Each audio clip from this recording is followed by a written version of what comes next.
একটা ইস্যু হলো তো আপনারা আমাদের যে আজকের যে প্রতিবাদ, হ্যাঁ আমাদের যে প্রতিবাদ, আমরা ন্যায়সঙ্গত আন্দোলন প্রত্যেকটাকেই আমরা মনে করি বিশ্ববিদ্যালয়ে আমরা লেখাপড়া করেছি, যে প্রত্যেক স্কিপ করেছেন যে তাদেরই বেতনের টাকা দিয়ে তারা পেনশন কি বলে যে পেনশন ইয়ে করবে আর সরকার অর্ধেক দিবেন।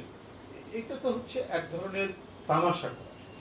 এই দেশে বিশেষ করে মানে শিক্ষা এবং শিক্ষকের উপর সবচেয়ে বেশি আক্রোশ আওয়ামী সরকারের। যেভাবে আপনার প্রশ্নপত্র ফাঁস, যেভাবে আপনার মানে মানে শিক্ষার যে কোয়ালিটির যে কি ধস নেমেছে সে বলার অপেক্ষা। এখন শিক্ষকদের যে ন্যায্য পাওনা যেটি তারা চলে এসছে, এখন প্রত্যয় স্কিমের নামে তারা সেটিকে কার্টেল করছে, কার্টেল করে মানে তাদেরকে আরো অনাহারের দিকে, তাদেরকে আরো বিপর্যয়ের দিকে ঠেলে দেওয়ারই একটা বন্দোবস্ত করছে। কই যারা টাকা পাচার করেছে, ঋণ খেলাপি, ওই তাদের টাকা কেড়ে দিচ্ছেন না কেন? তাদের টাকা কেড়ে নিয়ে তাদের ফুল পেনশনের ব্যবস্থা করতেন শিক্ষকদের ফুল ব্যবস্থা করলে তারা আর কোচিং সেন্টার, তারা প্রাইভেট বিশ্ববিদ্যালয়ে যেত না, তারা বিশ্ববিদ্যালয়ে তারা ছাত্রদের প্রাইভেট পাবলিক বিশ্ববিদ্যালয়, সরকারি বিশ্ববিদ্যালয়। আপনি যারা লুটেরা, যাদের আপনি যে ক্যাপাসিটি চার্জ যাদেরকে দিচ্ছেন, টাকা দিচ্ছেন, মানে ভর্তুকি দিচ্ছেন জনগণের পকেট কেটে, তাদের কাছ থেকে টাকা নেন, টাকা নিয়ে এটা পূরণ করেন। আজকে লুটপাটের মানে শূন্য করে দিয়েছেন রাজকোষ, আর এখন শিক্ষকদের ন্যায্য যে পাওনাটা সেখানেও আপনারা ভাগ বসাচ্ছেন। এটা মানে সম্পূর্ণরূপে গণবিরোধী একটি। ধন্যবাদ।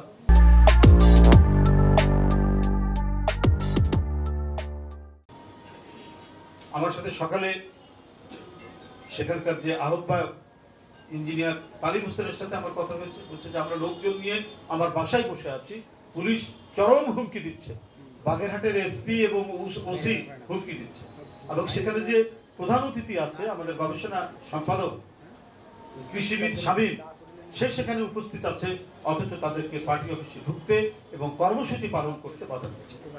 অর্থাৎ সারা বাংলাদেশের বিভিন্ন জনপদ যেখানে প্রধানমন্ত্রীর আত্মীয় স্বজনরা আছেন, সেখানে কেউ কোনো রাজনীতি করতে পারবে না।